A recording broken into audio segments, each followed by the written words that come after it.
സ്മാർത്ത വിചാരം, ഭ്രഷ്ട്, താത്രിക്കുട്ടി ഒരുപാട് കാലങ്ങളായി ഒരുപാട് തവണ നമ്മൾ കേട്ടുകൊണ്ടിരിക്കുന്നതും ഇനി കേൾക്കാൻ പോകുന്നതുമായ വാക്കുകളാണ്. നമ്മൾ മുമ്പൊരിക്കൽ നമ്മുടെ പ്രേക്ഷകരോട് പറഞ്ഞു, കഥയമമയിൽ എന്താണ് സ്മാർത്ത വിചാരം, എന്താണ് ഭ്രഷ്ട്, ആരായിരുന്നു താത്രിക്കുട്ടി തുടങ്ങിയ കാര്യങ്ങൾ പറയാമെന്ന്. നമുക്ക് പറഞ്ഞിട്ട് കുറേയായി. ചില പ്രേക്ഷകരൊക്കെ ചോദിച്ചു, നിങ്ങളിതൊക്കെ പറയാമെന്ന് പറഞ്ഞിട്ട് പറഞ്ഞില്ലല്ലോ എന്ന്. നമ്മൾ ഇന്ന് പറഞ്ഞു തുടങ്ങുകയാണ്. സ്മാർത്ത വിചാരത്തെക്കുറിച്ച്, ഭ്രഷ്ടിനെക്കുറിച്ച്, താത്രിക്കുട്ടിയെക്കുറിച്ച് ഇന്ന് മുതൽ നമ്മൾ പറഞ്ഞു തുടങ്ങുകയാണ്. ആദ്യ ഭാഗം ഇന്ന് വരും, രണ്ടാം ഭാഗം ഞായറാഴ്ച വരും, നാളെയില്ല. ശരിക്കും കേരളത്തിൽ നടന്നിട്ടുള്ള സ്മാർത്ത വിചാരങ്ങളെ പറ്റി പറയുകയാണെങ്കിൽ ഒരു കൊല്ലം എല്ലാ ദിവസവും പറയേണ്ടി വരും. അത്രയും ചരിത്രരേഖകളും കാര്യങ്ങളും ഒക്കെ ഉണ്ട്. ഇത് പണ്ട് തൊട്ടേയുള്ള സംഭവമാണ് അടുക്കള ദോഷം എന്ന് നമ്പൂതിരിമാർ പറയും. എന്താണെന്ന് വെച്ച് കഴിഞ്ഞാൽ, കുടുംബത്തിലൊരു സ്ത്രീ വ്യഭിചാരത്തിൽ പെടുന്നു എന്നുള്ളതിനാണ്. പിന്നെ വ്യഭിചാരം എന്നൊന്നും അത്തരം കുടുംബങ്ങളിൽ പറയാത്തത് കൊണ്ട് അടുക്കള ദോഷം എന്ന് പറയും. ഇത് ചെയ്യുന്ന ആ സ്ത്രീയെ പിന്നീട് സാധനം എന്ന് പറയും. ഇത് താത്രിക്കുട്ടിയുടെ സ്മാർത്ത വിചാരം വലിയ പുലിവാല് പിടിച്ച പോലെയായി. 1905 ഇത്. ഈ താത്രിക്കുട്ടി എവിടെയുള്ള ആളാ? അത് പറയാം. താത്രിക്കുട്ടി പൊന്നാനി തിരുമിറ്റക്കോട് ആറങ്ങോട്ടുകര അറിയാം. ആറങ്ങോട്ടുകര അറിയാമല്ലോ. ആറങ്ങോട്ടുകര ശ്രീജ എന്ന് പറഞ്ഞിട്ടൊരു നാടകൃത്തൊക്കെ. എനിക്ക് അവിടെ ഒന്നിട്ട് സുഹൃത്തുക്കളുണ്ട്. അപ്പോൾ കൽപ്പകശ്ശേരി ഇല്ല, ആറങ്ങോട്ടുകര. ഈ കൽപ്പകശ്ശേരി ഇല്ലത്തെ നാരായണൻ നമ്പൂതിരിയുടെ മകൻ അഷ്ടമൂർത്തി നമ്പൂതിരി. ഈ അഷ്ടമൂർത്തി നമ്പൂതിരിയുടെ ശ്രീദേവി ഇട്ടിച്ചിരി, അഷ്ടമൂർത്തി നമ്പൂതിരിയുടെ ഭാര്യ. അപ്പൊ അഷ്ടമൂർത്തിയുടെയും ശ്രീദേവി ഇട്ടിച്ചിരിയുടെയും രണ്ടാമത്തെ മകളാണ് താത്രി. സാവിത്രി എന്നുള്ളതിന്റെ താത്രി എന്ന് പറയുന്നത്. അത് പൊതുവെ നമ്പൂതിരി കുടുംബങ്ങളിൽ സാവിത്രി എന്നുള്ളത് താത്രി പല ആളുകളും ഒക്കെ ഉണ്ട്. താത്രി എന്നുള്ള പേരിൽ തന്നെ നേരത്തെ വേറൊരു സ്മാർത്ത വിചാരവും ഉണ്ട്. ഇതല്ലാതെ മറ്റൊന്നുണ്ടോ? വേറൊരു താത്രിയുണ്ട്, 1918. ഇത് 1905 താത്രിയാണ് നമ്മൾ ഈ പറയുന്നത്. അവരാണ് ഈ പ്രസിദ്ധയോ കുപ്രസിദ്ധയോ ഒക്കെ ആയിട്ടുള്ള താത്രി. 1918 സ്മാർത്ത വിചാരം അവസാനിപ്പിച്ചു കൊച്ചിയിൽ. അതായത് സമ്പൂർണമായിട്ടും കുഴപ്പം പിടിച്ചൊരു സംഭവമായി. കൊച്ചിയിൽ മാത്രമേ ഉണ്ടായിരുന്നുള്ളൂ? ഇല്ല, തിരുവിതാംകൂർ കൊച്ചിയിൽ അവസാനിപ്പിച്ചു എന്ന് പറഞ്ഞുകൊണ്ടാണ് ചോദിച്ചത്. കൊച്ചിയിൽ 1918 അവസാനിപ്പിച്ചു. അത് കഴിഞ്ഞ് ചിലത് തിരുവിതാംകൂറിലുണ്ടായിരുന്നു. അതുകൊണ്ടാണ് പ്രത്യേകിച്ച് അങ്ങനെ പറഞ്ഞത്. മലബാറിലും പണ്ടൊക്കെ ധാരാളം ഉണ്ടായിരുന്നു. സ്മാർത്ത വിചാരങ്ങളുടെ കഥകൾ കുറെ പറയുകയാണെങ്കിൽ അത് നമ്മൾ വേറെ ഒരു പരമ്പര എടുക്കേണ്ടി വരും. താത്രിക്കുട്ടിയുടെ കഥയാണ് ആദ്യത്തെ താത്രിക്കുട്ടി 1905. 1918 സത്യം പറഞ്ഞാൽ ഇത് രണ്ടും എൻ്റെ നാടായ തൃപ്പൂണിത്തുറയിൽ നടന്നതാണ്. പൊന്നാനി പറഞ്ഞിട്ട് ഇതെന്താന്ന് വെച്ചാൽ, കൊച്ചി രാജാവിനോടാണ് പരാതി പറയുക. ഈ കുടുംബക്കാരും നമ്പൂതിരി ശ്രേഷ്ഠന്മാരും ഒക്കെ വന്നിട്ട് പരാതി പറയുന്നത് രാജാവിനോട്. രാജാവാണ് എന്നിട്ട് സ്മാർത്ത വിചാരത്തിന് ഉത്തരവിടുന്നത്. അല്ല, ഞാനൊരു സംശയം ചോദിക്കട്ടെ. നമ്മൾ ഈ അറങ്ങോട്ടുകരയിലാണല്ലോ ഈ താത്രി കുട്ടി ഉണ്ടായിരുന്നത്. അവിടെ നിന്ന് എങ്ങനെയാണ് ഈ സംഭവം ഉണ്ടായി വരുന്നത്? അപ്പോൾ ഇവരുടെ ഭർത്താവ്, ഞാൻ ഇന്ന ആളുകളുടെ മകളാണ് താത്രിക്കുട്ടി എന്നേ പറഞ്ഞുള്ളൂ. ഇവരുടെ ഭർത്താവ് കൊച്ചി തലപ്പള്ളി ചെമ്മന്തട്ട കുറിയേടത്തില്ലത്ത് രാമൻ നമ്പൂതിരി കൊണ്ടുവന്നു. അങ്ങനെയാണ് ഇവർ കുറിയേടത്ത് താത്രി ആവുന്നത്. ഭർത്താവിന്റെ ഇല്ലപ്പേരാണ് കുറിയേടത്ത് എന്ന് പറയുന്നത്. തൃപ്പൂണിത്തുറയിലെത്ത് അല്ലേ? അപ്പൊ കൊച്ചി രാജാവിന്റെ സ്ഥലത്താണല്ലോ ഇയാള് താമസിക്കുന്നത്, ചെമ്മന്തിട്ട. ചെമ്മന്തിട്ടയിൽ ഞാൻ പോയിട്ടുണ്ട്. തൃപ്പൂണിത്തുറ അടുത്താണോ? അല്ലല്ല, ഇത് തൃശ്ശൂർ അടുത്തായിട്ട് വരും. തൃപ്പൂണിത്തുറയിലാണ് ഈ സ്മാർത്ത വിചാരം നടക്കുന്നത്. ഇപ്പോ നമ്മുടെ ഹിൽ പാലസ് കൊട്ടാരമല്ലേ, ആ ഹിൽ പാലസ് കൊട്ടാരത്തിന്റെ എതിർവശത്തൊരു ESI ഡിസ്പെൻസറി ഉണ്ട്. ആ ഡിസ്പെൻസറി നിൽക്കുന്ന ആ കെട്ടിടത്തിലാണ് സ്മാർത്ത വിചാരം താത്രിക്കുട്ടിയുടെ നടന്നത്.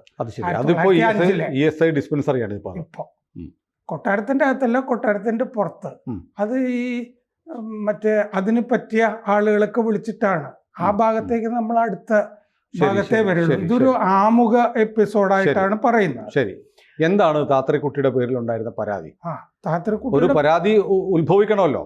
താത്രിക്കുട്ടിയുടെ പേരിലുള്ള പരാതി ഒന്നായിട്ടല്ല വരുന്നത്. 66 പേര് താത്രിക്കുട്ടിയായിട്ട് സംസർഗം ചെയ്ത ശേഷം ഇവരൊരു പബ്ലിക് ന്യൂസൻസ് ആണെന്ന് സമുദായത്തിന് തോന്നിയിട്ടാണ് പരാതി വരുന്നത്. അല്ല, സ്വാഭാവികമായ എനിക്കൊരു സംശയം. ആ കാലത്തൊക്കെ നമ്പൂതിരി കുടുംബത്തിൽ ഇവരൊക്കെ അന്തർജനങ്ങളാണ്. അന്തർജനങ്ങളായിട്ട് കഴിയുന്ന സാവിത്രിയുമായിട്ട് അല്ലെ താത്രിക്കുട്ടിയുമായി പിന്നെ എങ്ങനെയാണ് പുറത്തുള്ള ഒരാൾക്ക് സംസർഗം ഉണ്ടാകുന്നത്?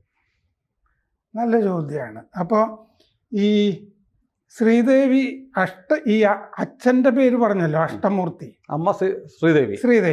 ഈ അഷ്ടമൂർത്തിയുടെ 1-ാം വേളിയിൽ, നമ്പൂതിരിമാരാകുമ്പോൾ വേളി എന്നല്ലേ പറയാൻ പറ്റുള്ളൂ.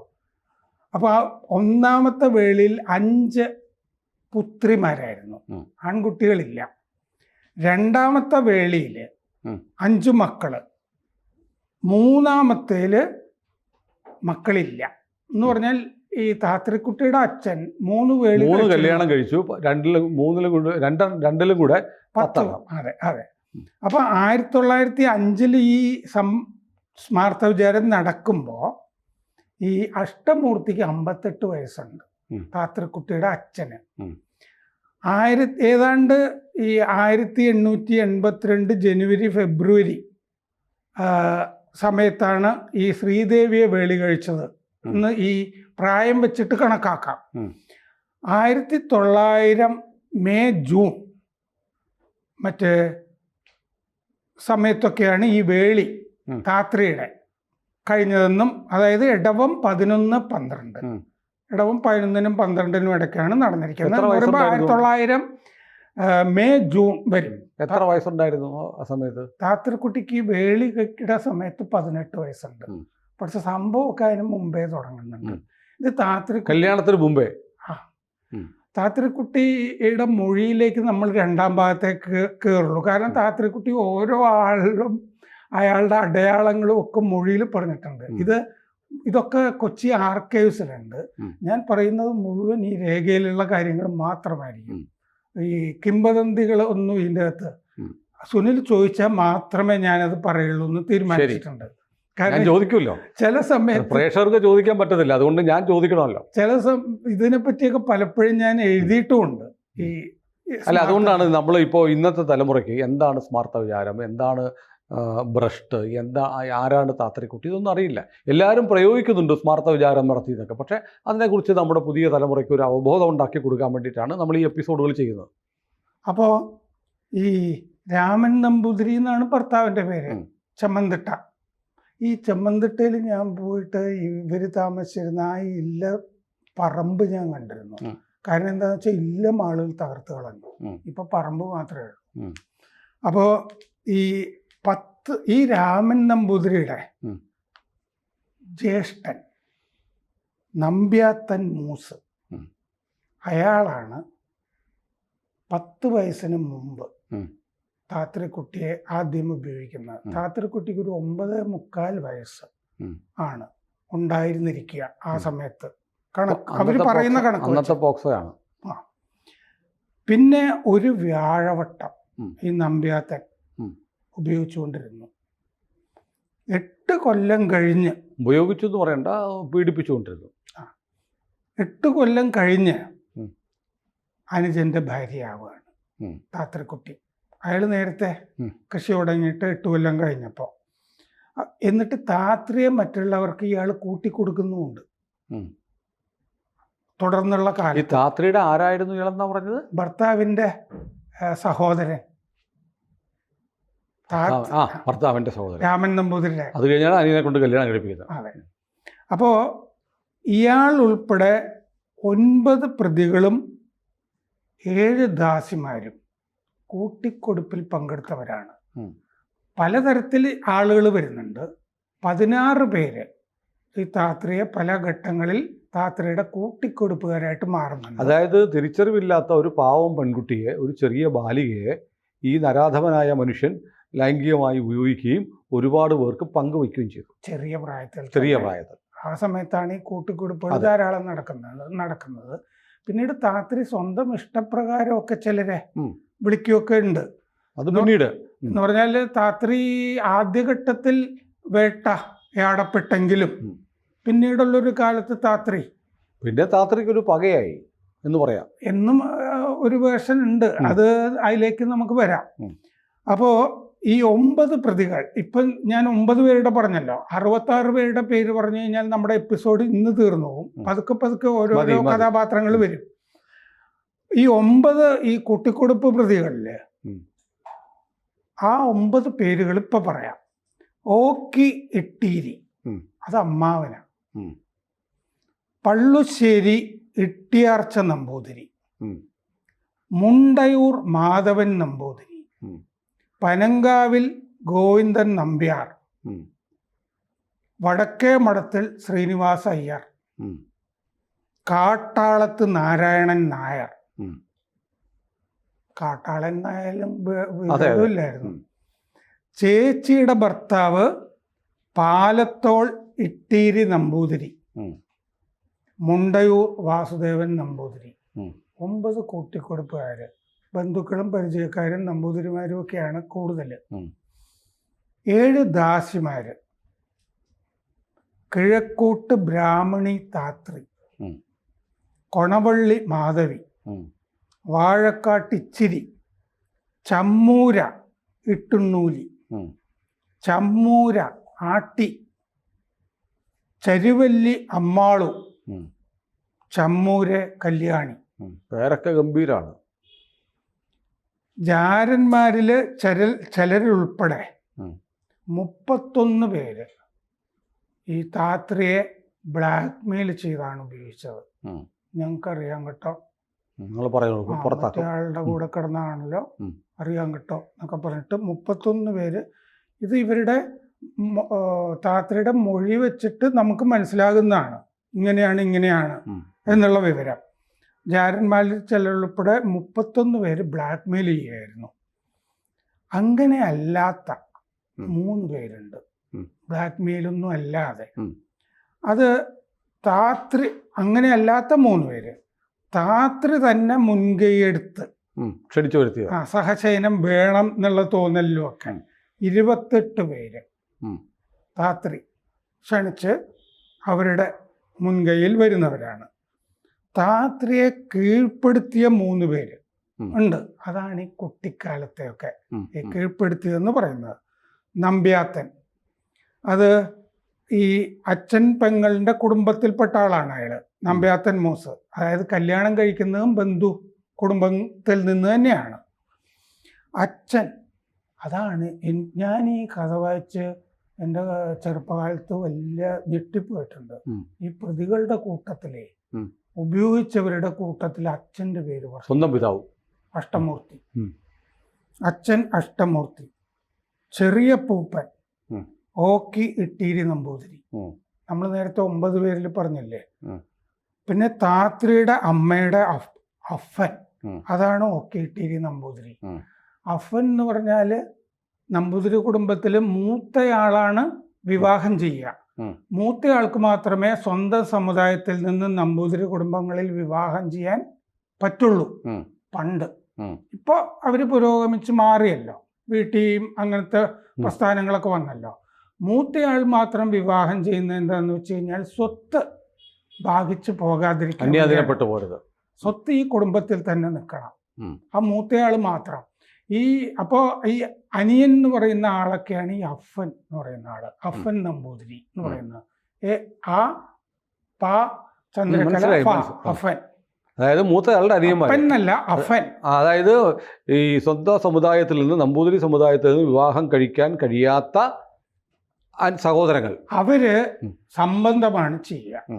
നായർ സമുദായോ ഭാര്യന്മാരെയോ അങ്ങനെയൊക്കെ ആയിട്ട് സംബന്ധവുമായിട്ട് വേറെ ഒരു സംബന്ധം കഴിഞ്ഞാൽ വേറെ, ചിലപ്പോൾ ഈ സംബന്ധം ചെയ്യുന്നവർ ഇട്ടേച്ചു പോകും, വെങ്കഴങ്ങനാണെന്നൊക്കെ പറഞ്ഞാൽ അവരും പോകും, അപ്പോൾ വേറെ സംബന്ധം. ഇങ്ങനെയൊക്കെയാണ് അതിൻ്റെ കഥകൾ. ഈ 66 പേരിൽ താത്രിയുടെ ഭർത്താവ് രാമൻ നമ്പൂതിരിയുടെ പേരുമുണ്ട്. അത് അത്ഭുതമാണ്, കാരണം ഭർത്താവിന് അവകാശമുണ്ടല്ലോ. പക്ഷേ ഇവർക്ക് അടുക്കള ദോഷം ഉണ്ടായ ശേഷവും ഇയാൾ അവരെ സമീപിച്ചിരുന്നു എന്നുള്ള അതാണ് ആ കുറ്റമായിട്ട് വരുന്നത്, ഭ്രഷ്ട കുറ്റമായിട്ട് വരുന്നത്. അല്ലെങ്കിൽ ആ സമയത്ത് ഇയാൾ ഉപേക്ഷിച്ചിട്ട് ആളുകളോട് പറഞ്ഞിട്ടേ അടുക്കള ദോഷം ഒഴിവാക്കാണല്ലോ വേണ്ട. ഇത് ഇയാൾക്കറിയാം ഈ വീടൊരു സത്രം പോലെ ആയിട്ട് മാറുകയായിരുന്നു. കാവൽക്കാര് ആനക്കാരും ഒക്കെ ഉപയോഗിക്കുന്നുണ്ട്. അവിടുത്തെ കാവൽക്കാര് ഇങ്ങനെ ബ്ലാക്ക് മെയിലും അങ്ങനെയൊക്കെ ആയിട്ട്. ആ സമയത്തും ഇയാള് നടപടിയൊന്നും എടുക്കുന്നില്ലല്ലോ. ഭർത്താവ് രാമൻ നമ്പൂതിരി താത്രിയുടെ പോക്ക് പഴിച്ചിട്ടും സംസർഗം നടത്തി. ആണ് കുറ്റം. സംസർഗം എന്നാണ് വാക്ക്. അച്ഛൻ അമ്മ ഇവരാരും താത്രിയെ ശാസിച്ചിട്ടില്ല ഈ വഴിപഴച്ച പോക്കിൽ. പിഴച്ച അനുജൻ, അതാ എൻ്റെ രസം. ഈ അനുജൻ നാരായണൻ താത്രിയുടെ പിഴച്ച പോക്കാണ്. പല പെണ്ണുങ്ങളുമായിട്ടൊക്കെ അഭ്യാസം ഉണ്ടെന്നൊക്കെ പറഞ്ഞിട്ട് ഈ കിംവദന്തികളൊക്കെ പരന്നു കഴിഞ്ഞപ്പോൾ ഈ അടുക്കള ദോഷം വന്ന ശേഷവും താത്രിയാണ് കുടുംബം ഏൽപ്പിക്കുന്നത്. ആ നാരായണനെ ഉപദേശിച്ചൊന്ന് നന്നാക്ക് എന്ന് പറഞ്ഞിട്ട്, എന്നിട്ട് നാരായണനെ ഉപദേശിക്കുന്നതും താത്രിയാണ്. ഈ പഴിച്ചുപോയ അനുജൻ നാരായണനെ. അത് താത്രി പഴിച്ചതായി വ്യക്തമായ 5 മാസം കഴിഞ്ഞിട്ടാണ് നാരായണനെ ഉപദേശിക്കുന്നത്. അപ്പോൾ ഈ സത്രം പോലുള്ള വീട്ടിൽ പലപ്പോഴും പരസ്യമായിട്ടാണ് ജാരന്മാരുമായിട്ടൊക്കെ അത്തരം സൗകര്യങ്ങളൊക്കെ ഉള്ളൂ. ആളുകളൊക്കെ അപ്പുറത്തും ഇപ്പുറത്തും ഒക്കെ ഉണ്ടാവും. പക്ഷെ പരസ്യമായിട്ടായിരുന്നു പല വീഴ്ചയും എന്നവർ പറഞ്ഞിട്ടുണ്ട്. ഇതിൻ്റെ അകത്ത് പീഡനം വളരെ വ്യക്തമായിട്ടുമുണ്ട്. പിന്നെ വേട്ടയുമുണ്ട്. ഇതിൻ്റെ അകത്ത് 28 പേരെ ഇവര് വേട്ട എന്ന് പറഞ്ഞാൽ 28 പേരെ ഇവരെ ആകർഷിച്ചു കൊണ്ടുവരികയാണല്ലോ സഹശയനത്തിന് വേണ്ടി. ആ 28 പേരുകളും ഇവര് സ്മാർത്ഥ വിചാരത്തില് പറയുന്നുണ്ട്. അപ്പൊ അത് ഒറ്റല്ലേ? അത് കഥ കേട്ടിട്ടുണ്ട്, പറഞ്ഞു കേട്ടിട്ടുണ്ട്. അവസാനം ഇത് കേട്ടുകൊണ്ടിരുന്ന മഹാരാജാവ് പറഞ്ഞു, നിർത്ത്, ഇനി എൻ്റെ പേരുടെങ്കിലും പറഞ്ഞാലോ എന്ന് രാജാവ് പേടിച്ചുപോയി എന്ന് പറഞ്ഞു കേട്ടിട്ടുണ്ട്. അത് കഥയിലുള്ളതാണ്. അതെ, രേഖയിൽ അങ്ങനെയില്ല, കഥയിൽ എങ്ങനെയാണ് ഇത്രയും നമ്പർ വരുമ്പോഴത്തേക്ക് രാജാവിൻ്റെ തല മരച്ചിട്ട് മതി. അപ്പം അതിന് അങ്ങനെ രാജാവ് പറയാൻ കാരണം ഇനി എങ്ങനെ ഈ സ്ത്രീ എൻ്റെ പേരും കൂടെ പറഞ്ഞാലോ എന്നുള്ള ആശങ്ക. സ്മാർത്ഥ വിചാരം നിന്നുപോകാനുള്ള കാരണവും അതൊക്കെ തന്നെയാണ്. അപ്പോൾ ഇവർ 28 പേരും ഒറ്റി. ഇവർക്ക് കഥകളി അറിയാം, കഥകളി പദങ്ങളറിയാം, അത്യാവശ്യമൊക്കെ വായിക്കും. ആനകളോടൊക്കെ വലിയ താല്പര്യമൊക്കെയാണ്. പക്ഷേ ഈ സംഗതികളൊക്കെ കൊണ്ടിട്ട് ഇവർക്ക് വലിയൊരു എന്താ പറയുക, അതിന് സാംസ്കാരിക വളർച്ചയെന്നോ മാനസിക വളർച്ചയെന്നോ പാകതാന്നോ ഇതൊന്നും കഥകളിൽ കാണുന്നില്ല. ഈ 66 പേരിൽ 11 പേര് കലാകാരന്മാരായിരുന്നു. കാവുങ്ങൽ ശങ്കരൻകുട്ടി പണിക്കർ ആ കാലത്തെ ഏറ്റവും വലിയ കഥകളി നടനാണ്.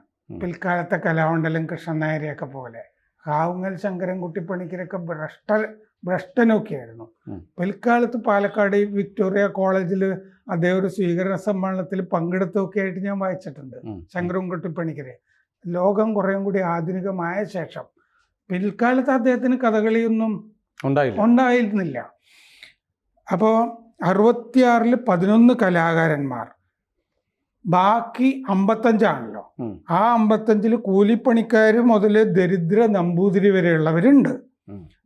ഇനി ജാതി പറയട്ടെ, ഇവരുമായിട്ട് സംസർഗത്തിൽപ്പെട്ടെ നമ്പൂതിരിമാര് 28, അതിൽ ഓത്തന്മാര് ആണ് 28 പേര്. ഓത്തുള്ളവര്, ഓത്തന്മാരല്ലാത്തവര് 2 പേര്, പിന്നെ അയ്യർമാര് 10 പേര്, നായർ 12, വാര്യർ 4, നമ്പീശൻ 4, പൊതുവാൾ 2, മാരാർ 2, പിഷാരടി 1.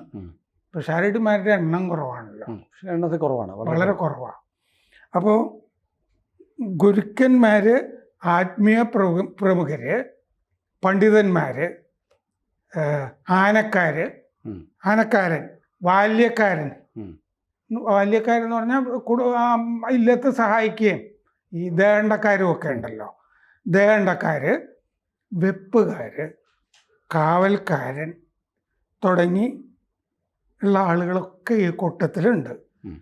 14 വയസ്സ് മുതൽ 63 വയസ്സ് വരെയുള്ളവരുണ്ട് ഈ 66 പേരിൽ. എന്ന് പറഞ്ഞാൽ 14 വയസ്സുള്ള ഒരു കുട്ടിയും ഇതിൻ്റെ അകത്ത് വരുന്നുണ്ട്.